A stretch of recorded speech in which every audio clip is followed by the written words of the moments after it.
Hello and welcome to the ROPESCAST, the independent voice of the Middle East. I'm Ksenia Svetlova. ROPE stands for the Regional Organization for Peace, Economics and Security. We are a young organization that works to lay the groundwork for a post-conflict Middle East by connecting forward-thinking Israeli and Palestinian emerging leaders with like-minded peers all across the region. We share a holistic vision for the Middle East, where everybody has more to win from the conflict resolution and integration than to lose. If you are looking for more information on ropes, please visit us at ropes.org. And our very special guest today is Shadi Martini. Shadi Martini serves as the CEO of Multi-Faith Alliance, MFA, a nonprofit organization that leverages its network of 100 plus faith-based and secular partners to address global displacement crisis. He was general manager of a hospital in Aleppo and secretly provided medical aid to wounded civilians during the civil war in Syria. And of course, this activity was outlawed by the Syrian regime. When his activities were discovered in 2012, Shadi was forced to flee for his life. Once in Bulgaria, he founded the refugee support group and served on the Bulgarian government's crisis committee dealing with the refugee crisis. By 2014, Shadi joined Multi-Faith Alliance to launch its humanitarian aid efforts with a focus on assisting vulnerable communities, including religious minorities. He became a CEO in 2020, leading the Multi-Faith Alliance to deliver over 550 million of aid, dollars of aid to Syria, northern Iraq, Lebanon, Ukraine, and Gaza, and has done so by fostering collaboration that transcends religious and cultural divide. And it's a huge pleasure, for us in Ropes to say that also Shadi participated in one of our programs, and he is a part of a Ropes network of leaders of the Middle East. So Shadi, welcome to ROPESCAST. It's a pleasure to have you with us. Thank you, Ksenia, for having me. And, a trick question. Since, I believe, December 7th, since the downfall of Assad regime, how have you been? How, do you see the developments, unbelievable developments that we see on the ground in Syria? Yeah, actually, I was during the start of the attack on the Assad forces, which was ironically coincided with the day after of the ceasefire agreement with Lebanon. The next day, the attack starts in Syria, and I was actually on the border between Syria and Turkey, and I never expected that the Assad regime will be falling in just 11 days. I thought it was another battle that will take a lot of casualties and a lot of suffering. But to my surprise, in 11 days, Assad had fled and Damascus was in rebel hands, mainly led by HDS. An HDS leader who was called back then Jolani became Ahmad Shara, and now is the president of Syria. For me, it was a roller coaster of emotions. I fled, like you mentioned, Syria in 2012. I've never been to my hometown to see what's remained of my family and my friend, my home. So I went back in late December to visit Syria, and it was a very emotional trip. We're looking forward to see the next chapter of Syria history. As we speak, we'll talk about all these aspects and what's we think is going to happen and what's the situation now in Syria. Shadi, were you surprised that Assad's allies, Russia and Iran, didn't try to defend him, didn't try to fight for him? So in reality, they did, but the problem is their capabilities apparently were diminished. Apparently, Russia is heavily affected by its war in Ukraine. So the level and the level of munition, sophistication of munition they had was diminished in Syria. The number of planes of pilots is much reduced. So they did attack, they did bomb, but it wasn't as effective. Like if you have 4 or 6 planes attacking, is different than you're having 20, 30 planes attacking. So they did try to stop the offensive, but apparently it wasn't enough.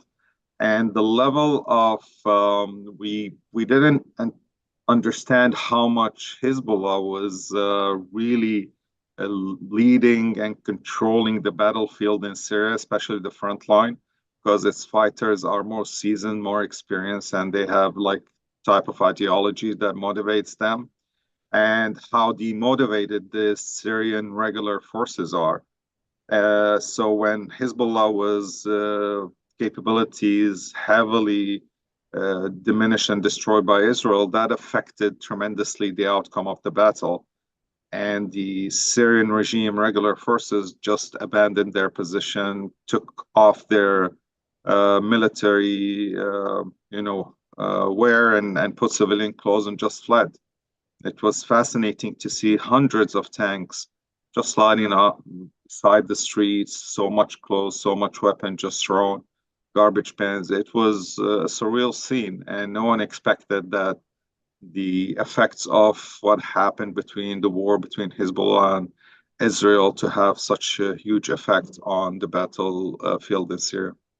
Well, this is indeed unbelievable. And I can tell you, as somebody who wrote an article about a couple of months before these dramatic events, that if Hezbollah will be further weakened, that it might lead to some events in Syria. But of course, I was surprised, just like everybody else. Shadi, what kind of country did you find when you returned? I mean, you were heavily engaged in Syria because you worked on humanitarian assistance all of these years. So, I mean, you knew what was going on there. But, from the videos that my friends published, friends that I've known them for years, Syrians that came back to Syria from Germany and from other countries, some parts of it look like apocalyptic kind of scenery. Heavily damaged, some of the cities are non-existent. What was your first impressions when you returned? So, having worked in northern Syria, northwest and northeast, and having staff on the ground, I knew the areas outside the control of the government, either by areas that are influenced by Turkey or areas influenced by the US and its Kurdish allies. We had some destruction there, but there we saw in these areas there was like some construction, people going back home, opening of new businesses, So we thought that probably Assad regime area would be better since they weren't affected by bombing as much as these areas. And these areas has very good electricity, had better roads, schools, and everything. But when I went to Assad regime areas for the first time after 12 years, I was totally shocked that they were in a much worse situation. I describe it the following. Everyone asked me like, how did you see it? It's like, told them it's like how you left your apartment for 12 years and you had no one to take care of it. So it was very dusty. The furniture looks old and depleted. And this is how I see so areas like in the capital, Damascus, Aleppo, and other major cities and neighborhoods that weren't affected by bombing. The areas that were bombed, they were left as is. Only like the major roads were cleared from the rubble, but no reconstruction happened. No one was there. I saw whole cities that had like 100, 200,000 totally abandoned and destroyed. It was total neighborhood of Damascus, half of the city of Aleppo destroyed. It was very surreal look, and not expecting that the Assad regime didn't invest any money in destroyed areas. I don't know, we laughed sometimes, said probably they knew they were going to be overthrown, so they didn't want to invest in something that is they're not going to own anymore. So, but it was really shocking not to see any development in the last 12 years. Well, it's so overwhelming that you are telling, the story about the country that nobody cared for and nobody developed, any parts of that. Maybe, in the Kurdish area, the situation was just a little bit better, but also they, of course, lacked funds and so on. And on the humanitarian level, what is happening right now, so because we do know that Assad regime stole the humanitarian aid and they prevented also from the aid to go to the rebel held areas and try to deny them, the aid and so on. What is happening with the aid right now, or do people think that if Syria is free right now, then, there is no need for assistance? No, for sure, there is a need for assistance because the people are, for instance, if you look at the people who were displaced, so let's give an overview of how much the displacement affected Syria. A pre-war between, estimates, let's say 20 to 23, let's assume 21 million. We had 7 million that were forced to flee outside the country, which became refugees. The biggest number in Turkey, around 3, 4 million. There's around a million in Lebanon, around a million in Jordan, and of course there is in Europe and other countries. And another 7 million was displaced inside the country. So Hmm. imagine a country that had two-thirds of its population destroyed. Now, the issue is after the fall of the Assad regime, where the most of the population fled from his areas, wanted to go back and to and a lot of people, just like enthusiastic, took their cars and wanted to go check home. Unfortunately, there was no home. And not only there was no home, there was no neighborhood. Sometimes there was no city to go back to. Like if they go, there's not one shop open to buy, let's say, bread, essential food. There's no schools, there's no electricity, there's no water. So a lot of the people who were living in displacement camps just went back to displacement camps because there was no opportunity. So there is a huge challenge that's going to face Syria to return these displaced people and, of course, about refugees. Now, some of them could go back home. Their homes weren't affected as heavily as depending on the region, but the vast majority of displaced people and refugees there's no way to go back home to. Now, the humanitarian aid is accessible. You can send humanitarian aid. Yeah. It's, of course, that was also another astonishing thing, the amount of aid that was looted by the Assad regime and sold in the free market so they could finance their own activities and their own lavish style. Of course, Assad regime at the end had the main sources of its economy was looting aid, drug smuggling. There is a illicit drug. It's like cheap cocaine. It's called Captagon that was flooding the market in the Middle East, especially in the Gulf country, that generated billions of dollars to Assad regime. So, and of course, racketeering and trying and checkpoints that would take money from anyone who's crossing. So there was no real economy in Syria, and it's all dependent on illegal things. And of course, the aid was looted. So the situation for the population is very, very bad. Now it's open, but unfortunately, also there is effect now of specifically the United States withdrawing from a lot of its programs around the region with the disbandment of USAID. And of course, there is a lot of other crises in the region that also the donor pool are focusing on. So there's a lot of challenges now for Syria in terms of providing aid and providing sufficient funds for early recovery. But Syrians are stepping up, and there are still some countries and donors that are willing to help. So, it brings me to the question about the new Syrian regime.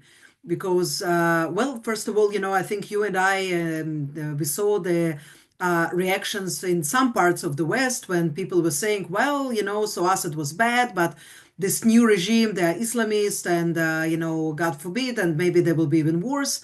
What can be worse than killing 500,000 Syrians? You have to ask yourself. But then again, we understandably, there are suspicions. And yes, Ahmed al-Shara, the new president of Syria, did belong to hardcore Islamist group affiliated with Al-Qaeda. And many of people who support him, many organizations, I mean, they seem not legit, so this is something that I think it's a shared feeling around many countries and leaders and communities. Israel was especially vocal about that, and we also see the measures that are being taken by IDF in in southern Syria and so on. What do you think, first of all? What is your opinion about this regime? What did you think about the HTS when they were, ruling Idlib? I mean, we do have experience with this group for years now. Did it go through some process of modernization, in your opinion, and what's about to happen with them now? Will they outgrow, their kind of Islamist militia phase into a real government? Well, you got very, very valid concerns and questions, and of course, since I've been an observer of how they developed Idlib, of course, they were a very hardcore extremists at the beginning. I think it was the early phase of trying to show their credential to the jihadi crowd, because they had this competition with ISIS and who's tougher and who's like on enforcing their branch of and ideology of Islam. But after the fall of ISIS, we did witness a certain change in attitude, a certain change in behaviors. One of the major things that they did, that they didn't interfere anything having to do like with humanitarian aids. A lot of the civil society were left to do what it has to do. Of course, there was some restriction early on, but there was also some demonstration against them. Some at the beginning they wanted to, crush these demonstrations. Then they left them. Then they did reforms. There was an issue with the Christian communities that This is were while allowed. still in Idlib, yes, in the This years. is I'm talking Okay, about the phase in Idlib. yeah. Christian community that came back home and the church was open. And because we have a medical clinic in the courtyard of one of the churches, and we serve these communities. And what they did different from other opposition group, and what gave them more better reputation is security. They really were very good in preserving security in their region, and they did try to form some kind of institution. So, some people were not happy with their ideology and some of the acts regarding social activities, but in general, they were looking in comparison Assad regime, other opposition group. They thought, oh, okay, they look better now. When they took over the leadership of Syria, people had the same concern.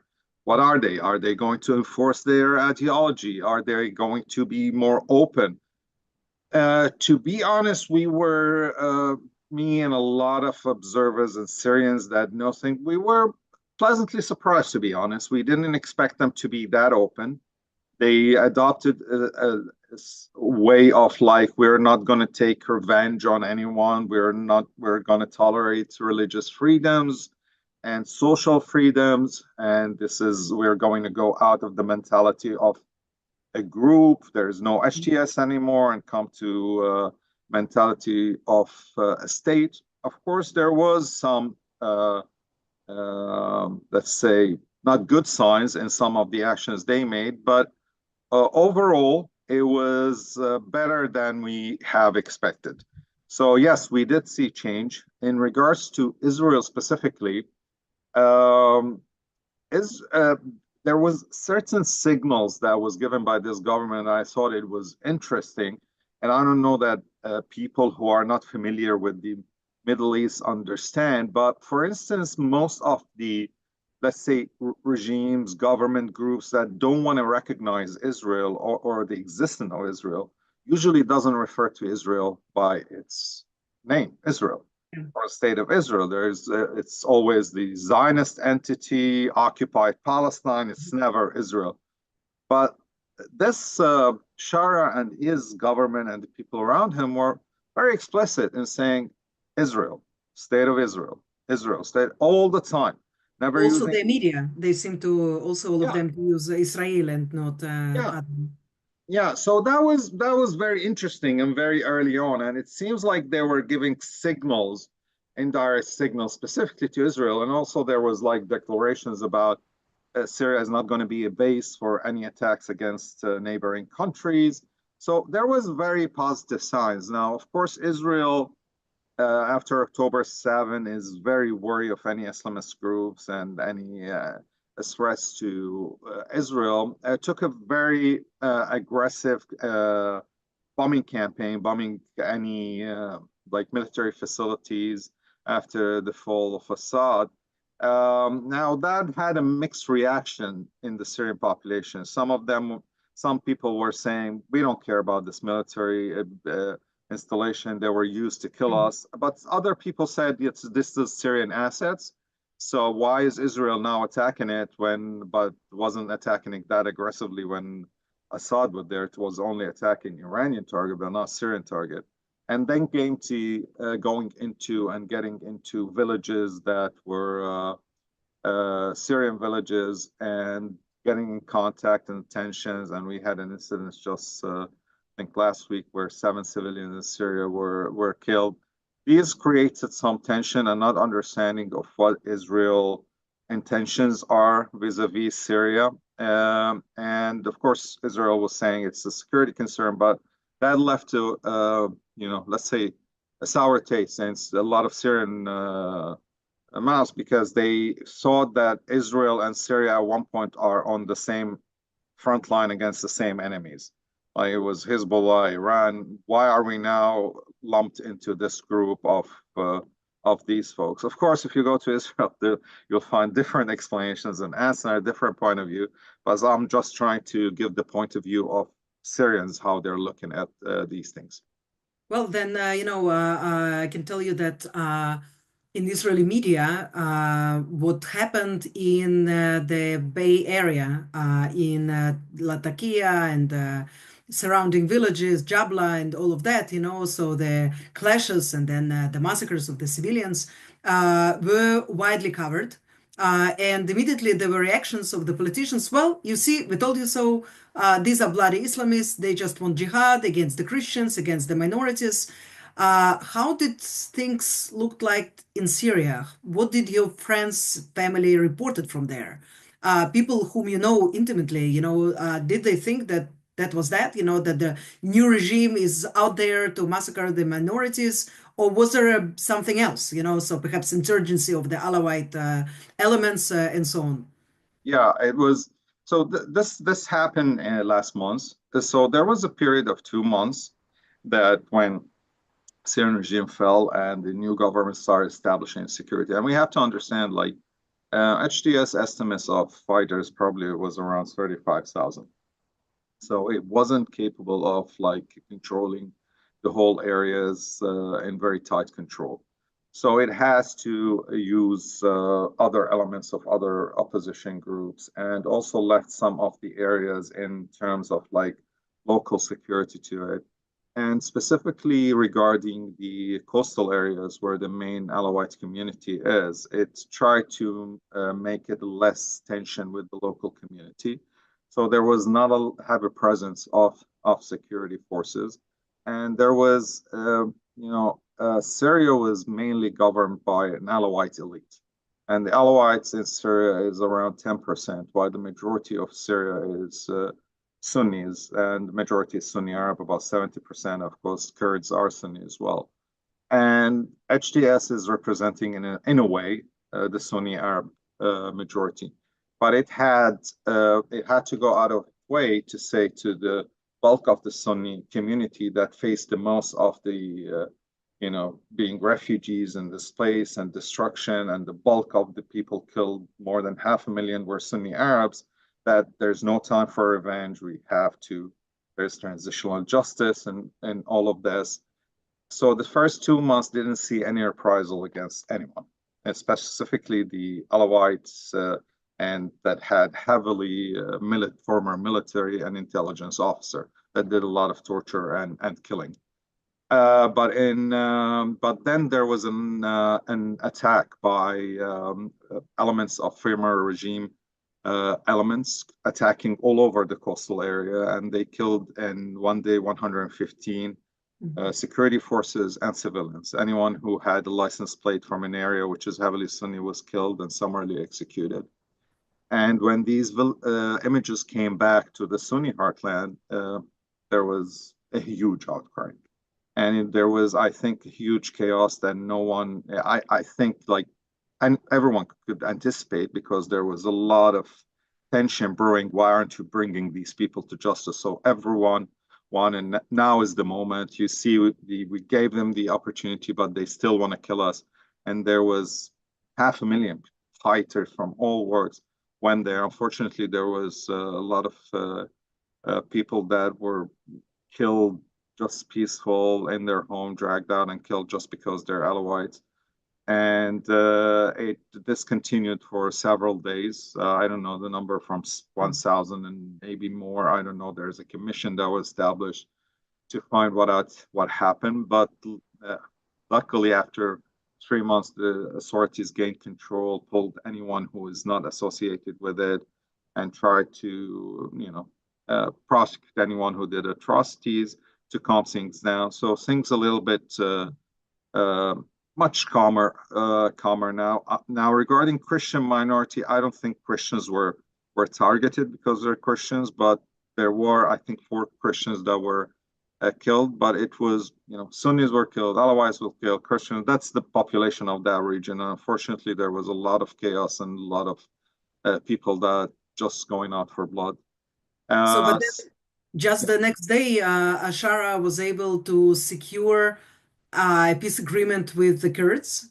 That was surprising to many, Yeah. although we knew that there are negotiations, but still, immediately after, what was framed by many medias as this great massacre of the minorities, here you have the largest minority, yes, in Syria, the Kurds, who are coming out and saying, well, we are ready to cooperate with the regime. Did it surprise you? What did you think?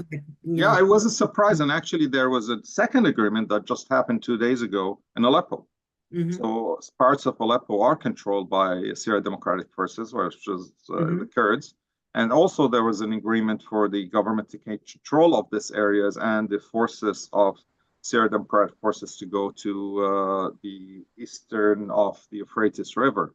And also, even though there was tensions with the Druze community, but the bulk of the Druze community who are in Sweden and are in self-governed. So the government approach with communities like the Druze and the Kurds is try to resolve these issues through negotiations and through talks. It seems like there is not an intent to go and for all-out war against them. And that shows that also to what Shara is thinking. I think the Shara is trying to do a very balancing act between like Turkey, Saudi Arabia, Egypt, Emirates, Qatar, Russia, the US. He's trying to position himself to be like a person that can talk to everyone, but not a puppet of one country or the other, which was one of the major fears, like I've heard again and again in Israel, is are we going to have a new axis from Turkey, Syria, Qatar, or instead of the axis from Iran, Iraq, Syria, Lebanon? I think it's not there yet. And I think that Israel should, and probably it's better to look at the situation in different set of eyes and dunlop every Islamist group under one umbrella. Some of them hate each other and don't want to work together. And people change. And even former terrorists could be peace builders and peace leader in the future. Anything is possible. But it's, like Reagan used to say, trust but verify. Yeah. And so something I think like that is a good approach for Israel and other countries in the region. So discuss right now, the attempts of Ashara to make good relations. So basically, yes, with Turkey, of course, but also with Arab countries. And yes, surprisingly, but he was very fast. He was accepted by Saudi Arabia and United Arab Emirates. And, there are suspicions, of course, but they also seem to be a genuine attempt to really try to perhaps reach out and to find out, whether this regime can be a partner. Shadi, we met less than a year ago in one of Rope's seminars in Azerbaijan, and we discussed at the time, what should happen that, that the regional peace will come to life, that, that the Middle East will find itself in the post-conflict stage, like Europe did after the World War II. And while, of course, the focus is traditionally on Israeli-Palestinian conflict, which, of course, very grave and bloody, But I remember you were saying that, listen, without Syria, without solving Syria, there is not much chance, to really, achieve that. Do you think that we are a little bit closer today to this reality? Because Syria, of course, affects Lebanon and also partly Iraq. So how do you see, this situation in Levant and in the Middle East in general? Are we one step closer to the Middle East peace, perhaps? We could be. I think we could be. I think Syria and its current leadership, uh, most Syrians and the leadership recognize that Syria cannot wage a war. And so Syria is no position in doing anything to harm anyone, or like they could, but that would result in a failed state. And they don't want a failed state. They want a good, a stable state. They want development of the economy. Their way of thinking, their rhetoric was always about market economy, capitalism, connections with the West. That's good signs. The first visit, for instance, didn't go, it went to Saudi Arabia. That's also a signal, one part of the signal. And we're hearing that there is a fascination from al-Shari himself with Vision 2030 of Crown Prince Mohammed bin Salman. So, and he lived his early life in Saudi Arabia.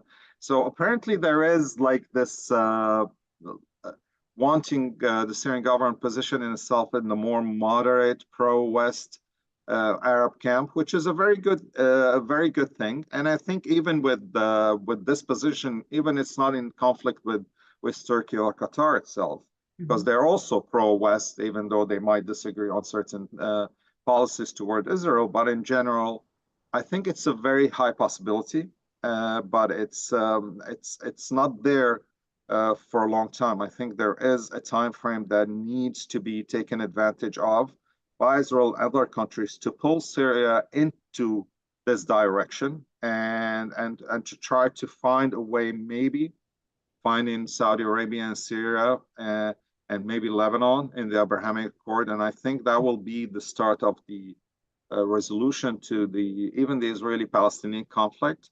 And it's probably is going to be a huge thing for the future of the region and stability of the region and all its population. So I think it's there, it's very real, but how countries are going to approach it, and they're not going to waste this moment in history that might not come in the next decades or two. So we have a window of opportunity now. Yeah, That's what you're we saying. do. We do. And I think it's a real one.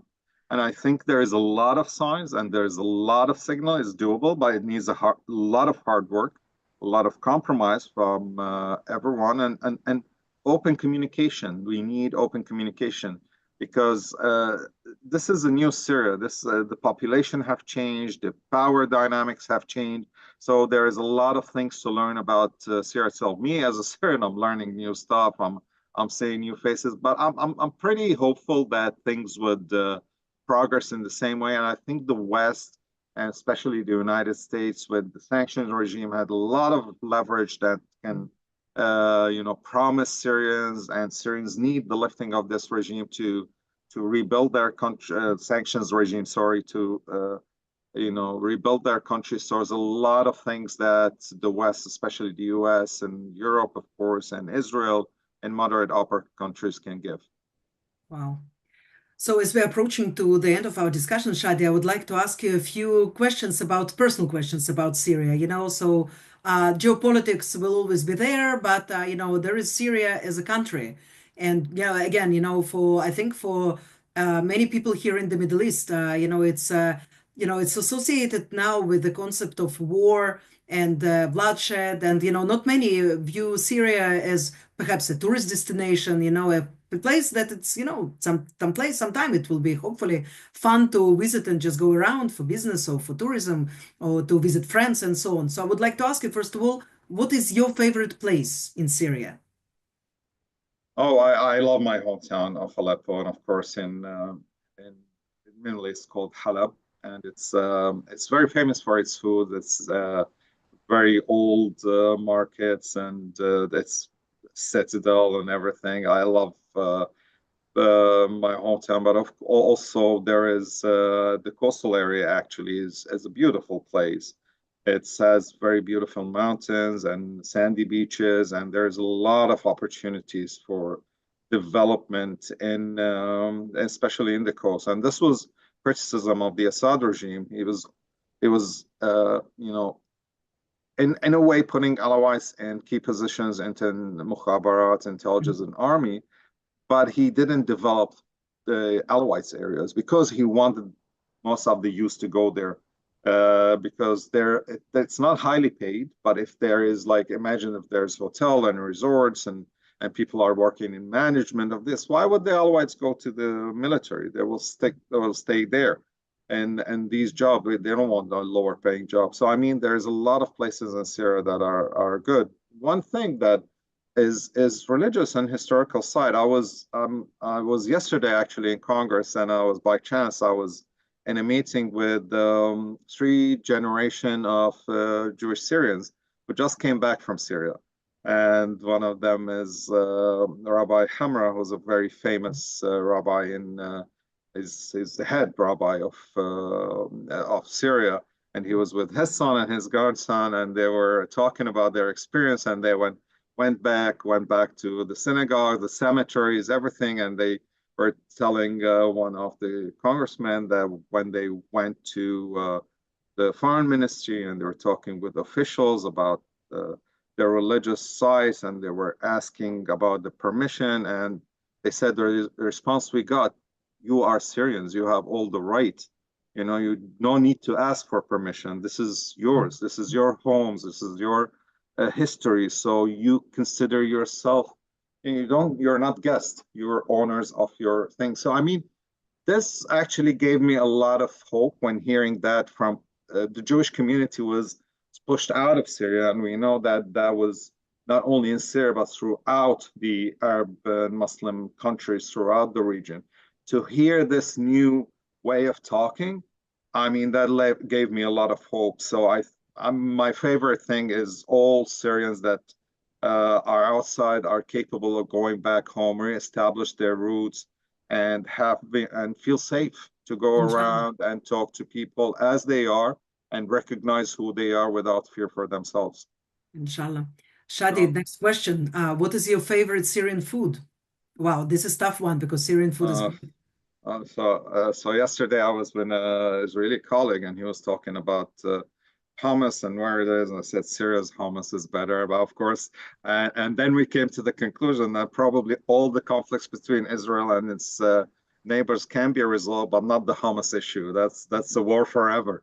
But in Syria, Aleppo, we love something called kibbeh, which is burgul with the meat. But we were famous for having so many types of kibbeh.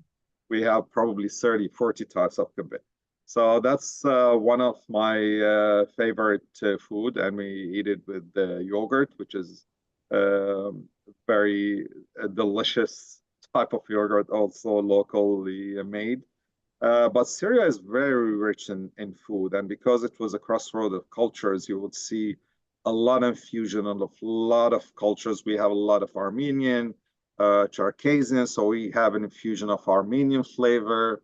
So from the Caucasus flavors, and Turkish, and of course Arabic, and all of this. So this mixture of flavors is really giving a unique food for Syria. So hopefully when we have a ropes delegation, hopefully in Yeah. Syria, I'll introduce everyone to our different tastes of Syria.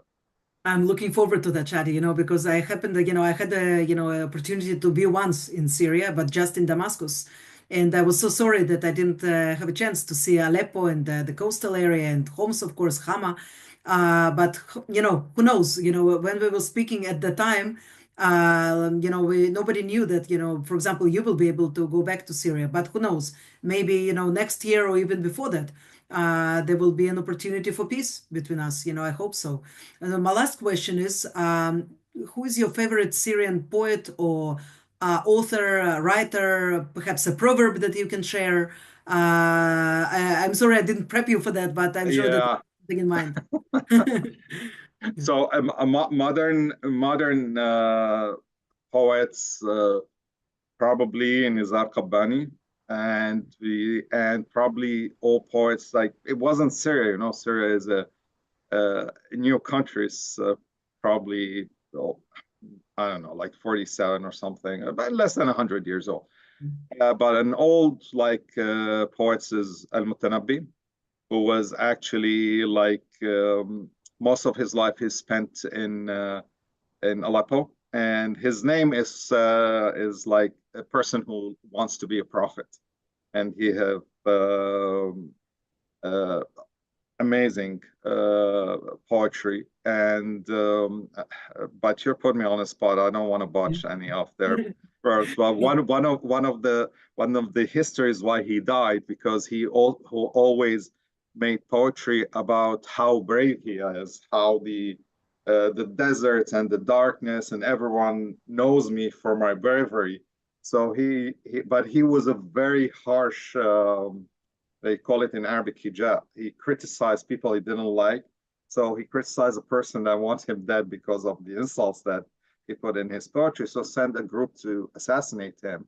And he escaped the group in the desert. But his companion said, aren't you the one who said that you're the bravest and everyone knows you and your bravery? Why are you fleeing?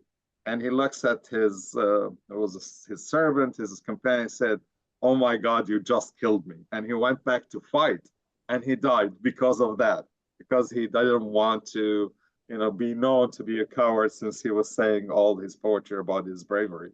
So that's an interesting history, when poetry actually killed someone. Oh my God, yes. And Yeah. also it's a lesson that it's better to be perhaps smart than brave. Or don't claim to be that brave when you are not. We want to live.